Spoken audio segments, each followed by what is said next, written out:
Hello दोस्तों, नमस्कार। स्वागत है आपका अपने YouTube channel agri Mantra changing the way of thinking पर।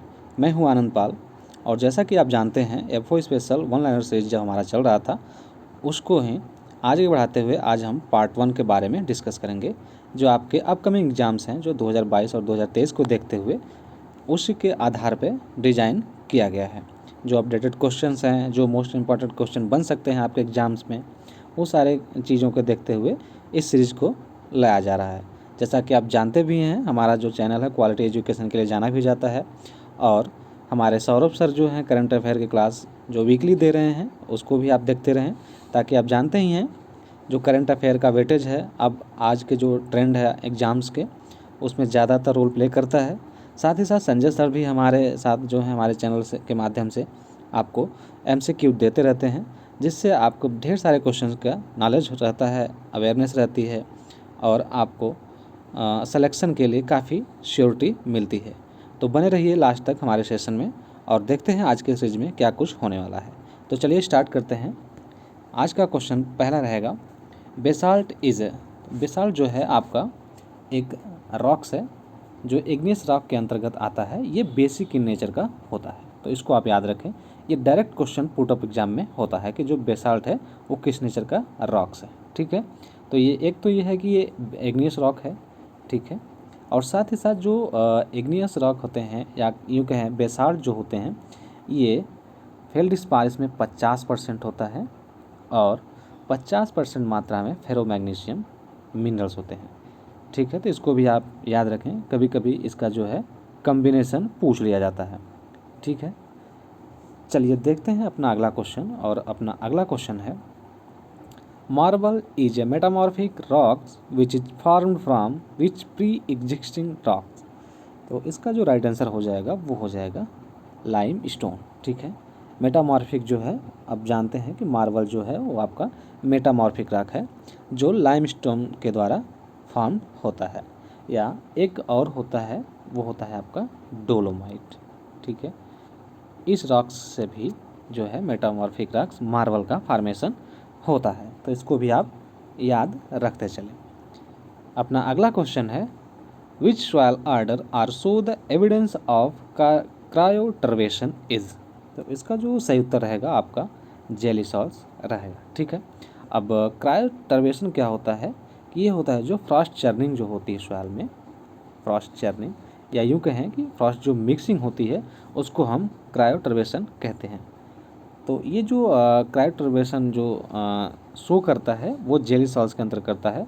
और जनरली ये जो सॉइल होती है ये इंडिया में रिपोर्ट नहीं की गई है और लगभग ये हिमालय रीजन जो है अपना हिमालय रीजन का, उधर ये थोड़ी मात्रा में सॉइल पाई जाती है। ठीक है, तो इसको आप याद रखें। चलिए अपना अगला क्वेश्चन देखते हैं, the soil which is covers largest area in the country is. तो इसका जो सही उत्तर है वो आपका अलुवियल सॉइल। ठीक है, अलुवियल सॉइल जो है सबसे ज़्यादा पाई जाती है अपनी कंट्री में। अगर बात करें कितना पाई जाती है, तो लगभग 113 मिलियन हेक्टेयर जो है ये पाई जाती है अपने कंट्री में। ठीक है, अगर बात करें इसमें मिनरल्स की, तो कौन कौन से ज़्यादा मिनरल्स में पाए जाते हैं, तो एक तो होता है इसमें जी इलाइट। ठीक है, इलाइट जो है इसमें पाई जाती है। और जो न्यूट्रिएंट पूछा जाता है कि एलुवियल सॉइल जो होते हैं रिच किस न्यूट्रिएंट का होता है और जो इनसफिशिएंट कौन से न्यूट्रिएंट होते हैं, तो उस केस की अगर बात किया जाए तो जो रिच होता है एलुवियल सॉइल वो होता है आपका फास्फोरस एंड पोटेशियम का। ठीक है, और इनसफिशिएंट मात्रा में जो पाई जाती है वो पाई जाती है आपकी नाइट्रोजन एंड ऑर्गेनिक कार्बन जो है इनसफिशिएंट मात्रा में पाया जाता है अलुवियल सॉइल में। तो इसको भी आप याद रखते चलें।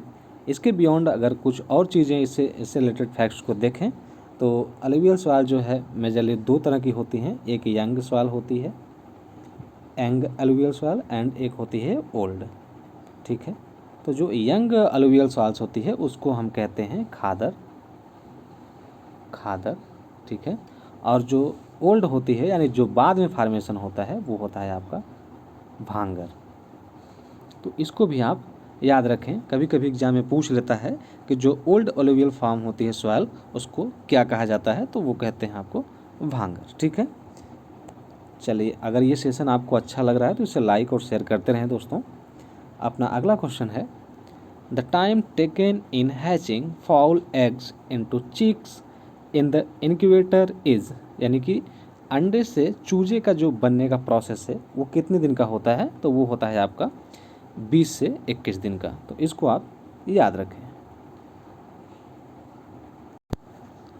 अपना अगला क्वेश्चन है, a ram remains in full breeding vigours during the age of, तो इसका जो राइट आंसर रहेगा वो रहेगा आपका 30 से लेकर के 60 मंथ तक। यानी कि जो राम जो होता है वो होता है आपका एडल्ट मेल शीप को जो है राम कहते हैं। ठीक है, तो इसकी जो फुल ब्रीडिंग एज होती है या विगर होती है वो होता है आपका 30 से लेकर के 60 मंथ, यानी यूँ कहें तो 2.5 साल से लेकर के 5 साल तक इसका जो है फुल ब्रीडिंग विगर्स होता है।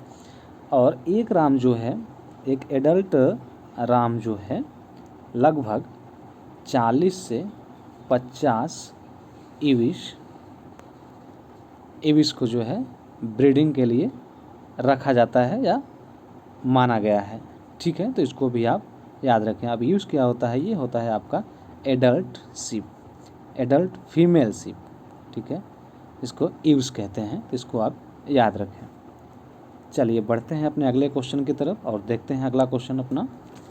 Ram violet is a exotic breed of sheep which is originated from, तो इसका जो राइट आंसर रहेगा वो हो जाएगा आपका स्पेन।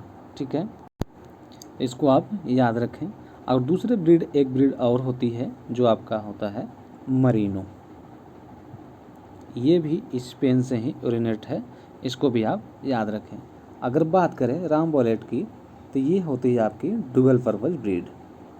ठीक है, यानी कि ये ऊन के लिए भी पाली जाती है और मांस के लिए भी पाली जाती है, तो इसको भी आप याद रखें। अगर बात करें मरीनो की तो ये होती है जो आपकी फाइन वुल के लिए जानी जाती है, तो इसको आप याद रखें, फाइन वुल के लिए मरीनो ब्रीड, ये भी आपका स्पेन से ओरिजिनेटेड है। ठीक है, चलिए बढ़ते हैं अपने अगले क्वेश्चन की तरफ और देखते हैं अगला question. Blue baby syndromes disease in human being caused by, तो जो ब्लू बेबी सिंड्रोम्स होते हैं वो होता है आपका नाइट्रेट की वजह से, तो इसको आप याद रखें। ये जो है आपका न्यूट्रिएंट की वजह से होता है। ठीक है, अगर कैडमियम की बात करें तो एक जो होता है इटाई रोग होता है, इटाई ये आपका कैडमियम के द्वारा होता है, तो इसको भी आप याद रखें। मिनी माता जो होता है आपका पारा के द्वारा होता है। ठीक है, और आर्सेनिक जो होता है वाइट फूड हो जाता है, जो फंगल डिजीज है या कह सकते हैं खजुली वगैरह जो होने लगती है, चित्तीदार है शरीर में, तो वो आपका आर्सेनिक के द्वारा होता है, तो इसको भी आप याद रखते चलें। ठीक है, अपना अगला क्वेश्चन है, फैमिली ऑफ क्यूमीन इज़, तो जो फैमिली है क्यूमीन की वो है एपियेसी। ठीक है, इसको आप याद रखें। क्यूमीन को जीरा कहते हैं, जीरा। ठीक है, तो इसको आप याद रखें। अच्छा ठीक, अपना अगला क्वेश्चन है, responsible apex body of cooperatives marketing for agriculture related products in India, तो जो रिस्पॉन्सिबल बॉडी है वो है आपकी नॉफेड। ठीक है, national agricultural cooperation marketing federation. ठीक है, तो इसका फुल फॉर्म भी आप याद रखें, national agricultural cooperative marketing federation. ठीक है, इसके द्वारा जो है प्रोडक्ट्स का मार्केटिंग किया जाता है, जनरली एग्रीकल्चर प्रोडक्ट्स का। इसकी स्थापना जो हुई थी 1958 में हुई थी और इसका हेड क्वार्टर जो है आपका न्यू दिल्ली में है, तो इसको भी आप याद रखें। ठीक है, चलिए बढ़ते हैं अगले क्वेश्चन की तरफ और देखते हैं अगला question. Laser grain borer prefer the, तो आप जानते हैं लेज़र ग्रेन जो है स्टोर ग्रेन पेस्ट है और इसका जो होस्ट है वो है आपका ज्वार है। ठीक है, ज्वार, व्हीट, ये स्टोर ग्रेन पेस्ट जो होते हैं इसके अंतर्गत लगते हैं। ठीक है, होस्ट का ज्वार है, व्हीट है, तो ये जो है ये डार्क और मॉइस्ट प्लेस जो है प्रीफर करते हैं, यानी वहाँ पर ज़्यादा स्टेबल अपने आप को रखते हैं ये लेजर ग्रेन बोरर, ठीक है, और स्टोर ग्रेन में जो है हानि पहुँचाते हैं। चलिए बढ़ते हैं अगले क्वेश्चन की तरफ और देखते हैं अपना अगला क्वेश्चन। अगला क्वेश्चन अपना 2-tier Panchayati Raj system was suggested by, तो इसका जो राइट आंसर रहेगा वो हो जाएगा अशोक सिंह मेहता, ठीक है। इनके द्वारा जो है 2-tier पंचायती राज सिस्टम सजेस्ट किया गया था। अगर बात करें 3-tier का तो वो थे बलवंत राय मेहता, ठीक है। इनके द्वारा 3-tier जो है पंचायती राज सिस्टम को सजेस्ट किया गया था, दिया गया था, और अशोक सिंह मेहता के द्वारा 2-tier का जो है कॉन्सेप्ट दिया गया था। ये दिया गया था 1977 में, तो इसको भी आप याद रखें। चलिए बढ़ते हैं अगले क्वेश्चन की तरफ और देखते हैं अपना अगला question. Removal of the tail common in lambs termed as, तो जो टेल का रिमूवल होता है वो कॉमन होता है लैम्स में, ठीक है। लैम्स यानी कि जो अपना शीप होता है उसकी पूंछ को हटाना जो है डॉकिंग कहते हैं, तो इसको आप याद रखें, ठीक है। चलिए आगे बढ़ते हैं। The book entitled a history of agriculture in India published by, तो जो MS रंधावा साहब थे उनके द्वारा a history of agriculture in India जो है पब्लिश की गई थी, तो इसको भी आप याद रखें, ठीक है।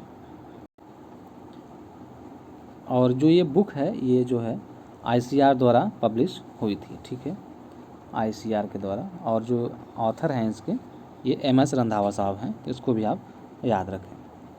अपना अगला और लास्ट क्वेश्चन है इस सेशन का, variety of chickpea which is best for rainfed condition, तो जो रेनफेड कंडीशन के लिए वैरायटी है वो आपका पूसा 256 या इशू के कहते हैं BG 256, तो इसको आप याद रखें। ये आपका रेनफेड एग्रीकल्चर के लिए काफ़ी अच्छी वैरायटी मानी जाती है चिकपी के केस में। तो ये सेशन अगर आपको अच्छा लगा हो तो इसे लाइक करें और अपने दोस्तों के साथ ज़रूर शेयर करें। Thank you so much.